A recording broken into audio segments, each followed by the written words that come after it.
Definitely बायस तो है, society अभी भी हमारी बायस्ड है। ग्राउंड रियलिटी पे आके बात करना सकती है क्योंकि फीमेल्स को अक्सर बोला जाता है मतलब आप स्माइल करो, आप स्माइल नहीं करती, आप स्माइल करो।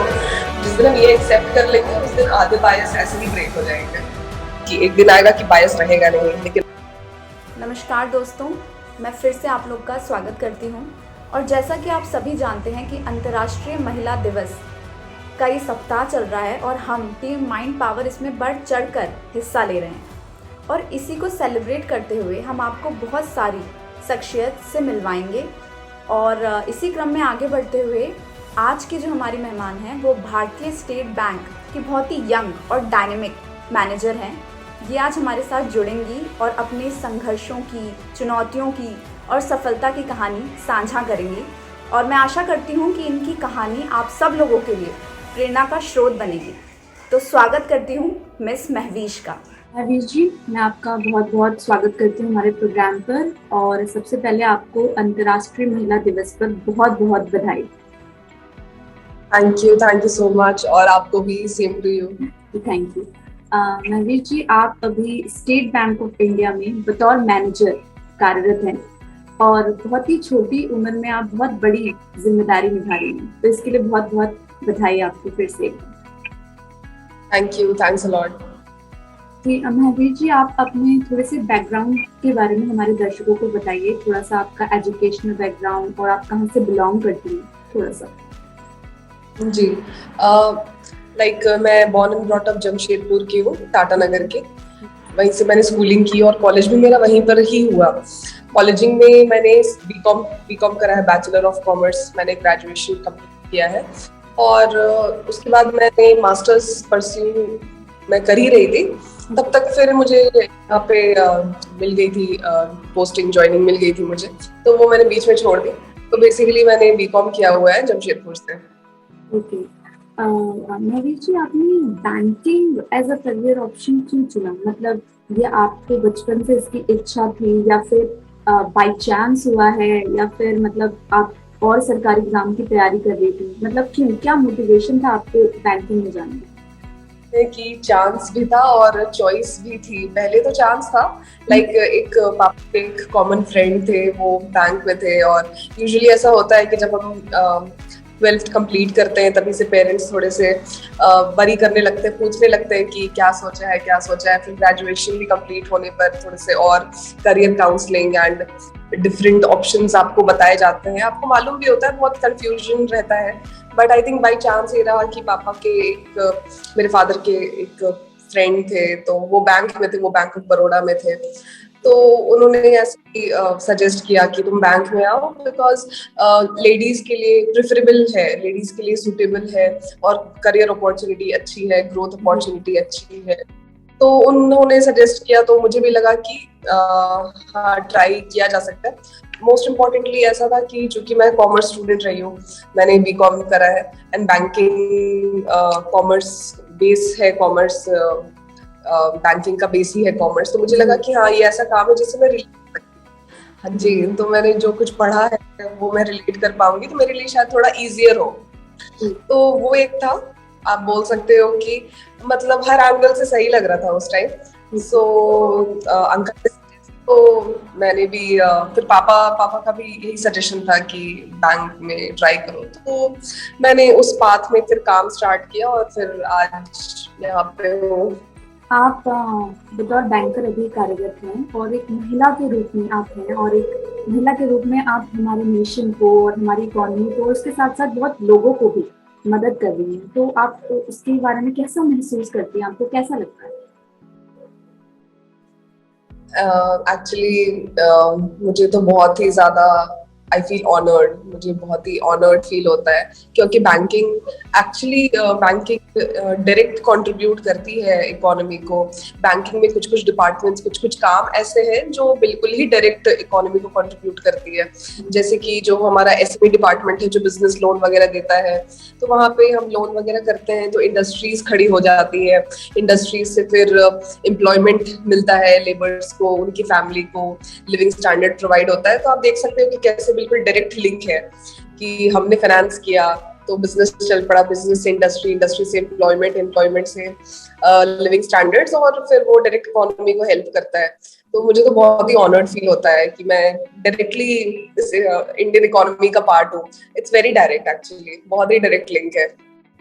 और बाकी जो है बैंकिंग, जो बेसिक बैंकिंग है, ऑब्वियसली डिपॉजिट्स लेना, लोन देना, उसी से इकोनॉमी चलती है, बैकबोन है बैंकिंग सेक्टर इकोनॉमी की। मुझे तो बहुत अच्छा लगता है being a part of it. क्या आपको कभी ऐसा महसूस हुआ है कि बैंकिंग सेक्टर में मेल्स को ज्यादा प्रेफरेंस दी जाती है ओवर फीमेल्स? डेफिनेटली इसमें कोई छुपाने वाली बात नहीं है, इसमें कोई ऐसे मतलब हाइड करने वाली बात नहीं है, या ऐसा कोई टॉपिक नहीं है जिसमें हम बात नहीं कर सकते। ये है, इट्स अ फैक्ट। तो और अगर हाँ, आप बोल सकते हो प्रॉब्लम है, और प्रॉब्लम कैसे आप सॉल्व करोगे जब तक आप एक्सेप्ट नहीं करोगे। तो फर्स्ट स्टेप इज एक्सेप्टिंग की प्रॉब्लम है। तो हाँ, आई डेफिनेटली एक्सेप्ट है थोड़ा। क्यों? इसका रीजन ये है कि अब ऐसा है कि शायद आप मेल इंटेलिजेंस को हम ज्यादा ट्रस्ट करते हैं। मेल अगर कोई बात बता रहे हैं तो हमें लगता है कि नहीं, ये सही ही होंगे। फीमेल्स यूजुअली थोड़ी इमोशनल होती हैं, फीमेल्स थोड़ा सा सॉफ्ट होती हैं अपने कम्युनिकेशन के, तो थोड़ा सा सामने वाले को शायद थोड़ा कॉन्फिडेंस कम आता हो। ये हमारे साथ भी होगा, to be honest. As females भी हम चाहेंगे कि हम जिससे डील कर रहे हैं, जो हमें सर्विस दे रहे हैं, वो थोड़ा कॉन्फिडेंट हो, और मेल में वो कॉन्फिडेंस शायद नेचुरली रहती है। कम्युनिकेशन भी शायद थोड़ा इजी लगता होगा लोगों को मेल्स के साथ। तो ऐसा मुझे तो लगता है, हाँ ऐसा है। ये कि बैंकिंग के ज्यादा से ज्यादा काम हम लोग भी अपने होम में देखते हैं कि फादर मेल साइड हमारे परिवार की ज्यादा करती है। आपको बैंकिंग में कभी ऐसा लगा कि अपने ऑफिस में कि मेल कस्टमर्स, आप मेल कंटेंट आपके पास ज्यादा है? बिल्कुल, ये पॉइंट आपने बहुत ही सही बोली है एक्चुअली। क्योंकि लाइक बैंक ज्वाइन करने से पहले मैं खुद ही कभी मैंने कोई बैंक का काम नहीं किया था। मैं जानती नहीं थी कि बैंक क्या होता है, ये सब पापा ही देखते थे। तो ये एक बहुत बड़ी वजह थी। आपने बिल्कुल सही बोला है।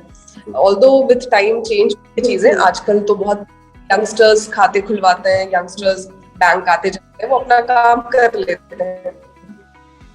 बट हाँ, डेफिनेटली ये पॉइंट हो सकता है।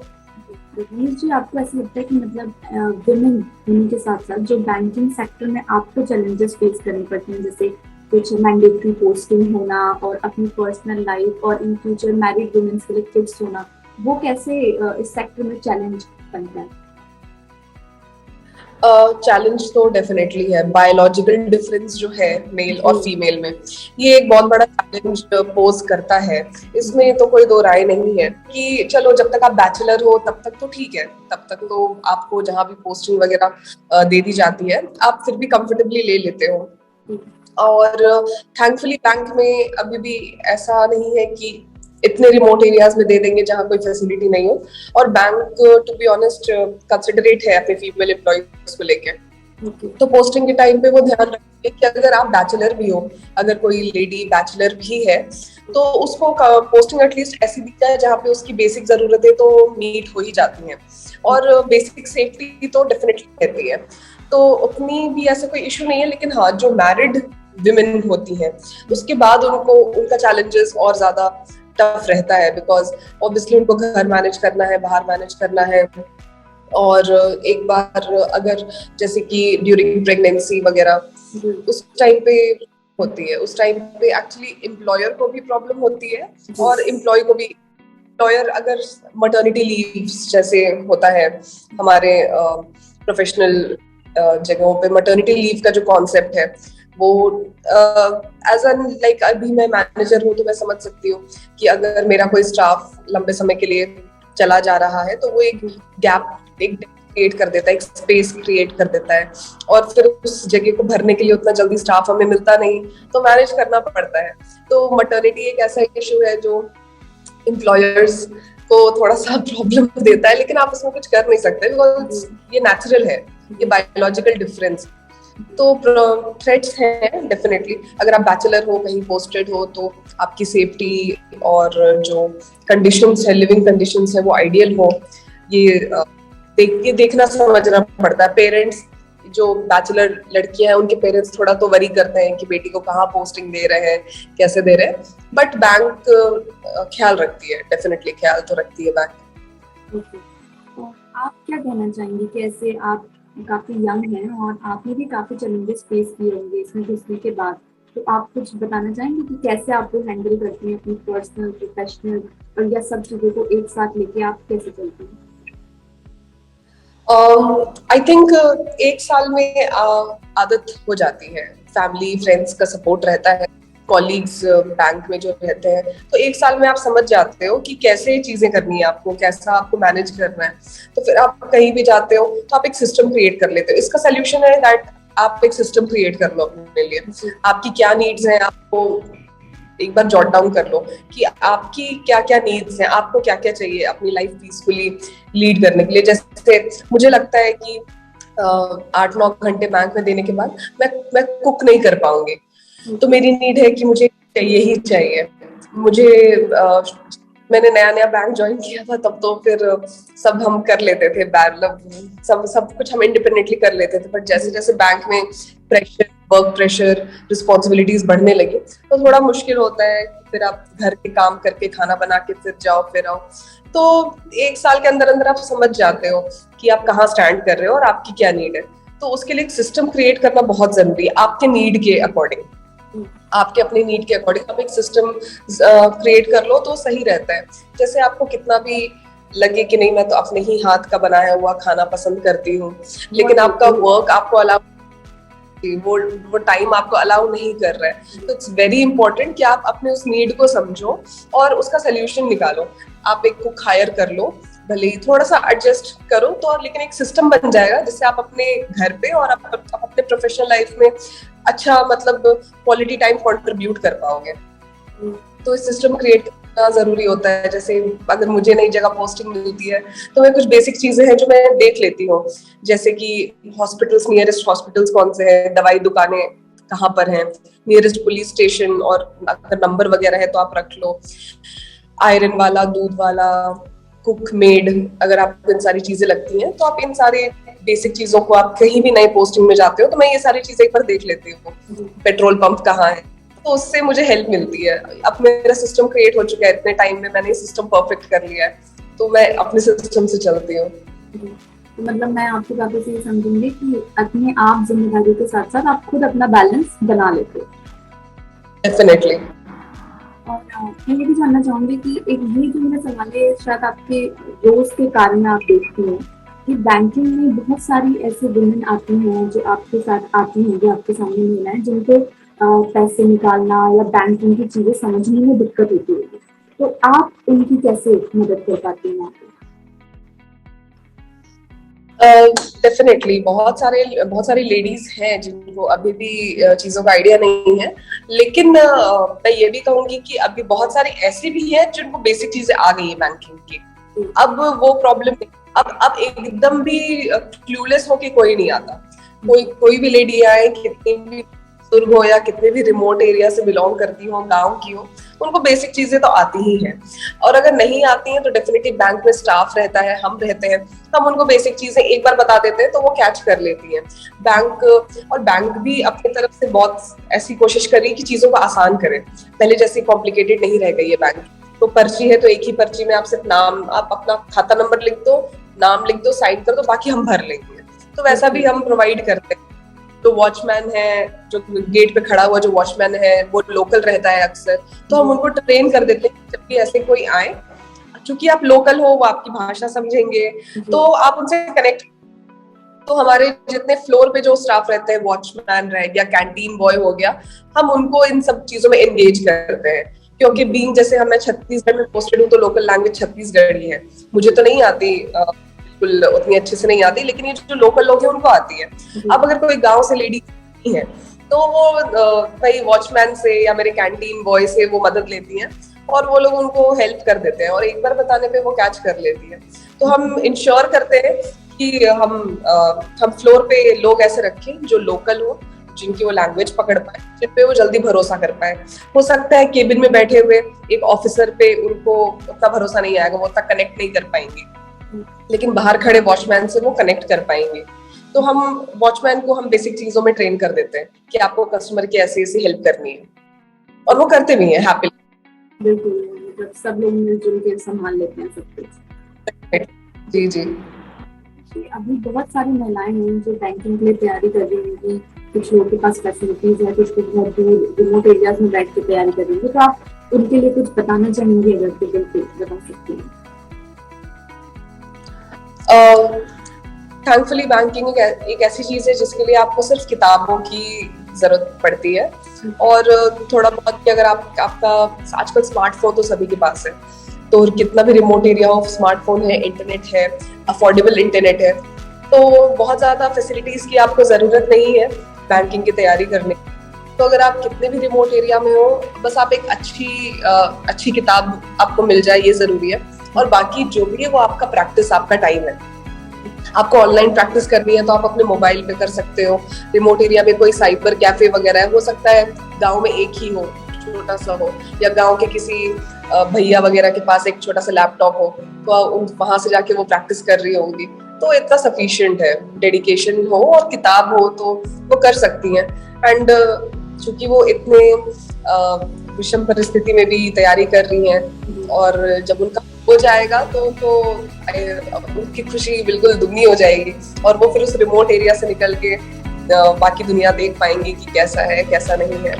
और अगर उनकी पोस्टिंग फिर रिमोट एरिया में होती है तब तो और अच्छी बात है, क्योंकि वो वहीं से बिलोंग करती है, तो वो अपना 110% दे पाएंगी। उनको मालूम होगा कि रिमोट एरिया में सर्वाइवल कैसे है और कैसे मैनेज करना है। तो मैं उन सभी को, जो लोग रिमोट एरिया में बैठ के प्रैक्टिस कर रहे हैं, फर्स्ट ऑफ ऑल तो आई सल्यूट देम कि कितने कम फैसिलिटीज के साथ भी वो तैयारी कर रहे हैं। एंड मेजरली यही देखा गया है कि वो लोग बेटर परफॉर्म करते हैं, वो लोग बेटर चांसेस होते हैं उनके सिलेक्शन के, बिकॉज वो मेहनत बहुत करते हैं। और तो मैं उनको ऑल द बेस्ट बोलूंगी, और मैं बोलूंगी कि बहुत ही ब्राइट फ्यूचर उनका वेट कर रहा है, तो बस वो लगे रहे, वो गिव अप ना करें। बिल्कुल लगे रहिए और अचीव कीजिए जिसकी आप तैयारी कर रहे हैं। जी डेफिनेटली। जो वुमेन्स डे की थीम है, ब्रेक द बायस, आप उसके बारे में कुछ कहना चाहेंगे? पहले तो मैं ये कहना चाहूंगी कि मतलब मैं उस दिन का वेट कर रही हूँ जब विमेंस डे का थीम कुछ नेगेटिव ना रहे, लाइक ब्रेकिंग द बायस या एम्पावरिंग वुमेन या मेकिंग आवर विमेन सेफ। मतलब मैं उस दिन का वेट कर रही हूँ जब विमेन को इन सब चीजों की जरूरत ना पड़े। कब तक बात रहेगी सोसाइटी, एंड कब तक विमेन अनसेफ रहेंगी, एंड कब तक मतलब कि उनको एम्पावरमेंट की जरूरत पड़ेगी।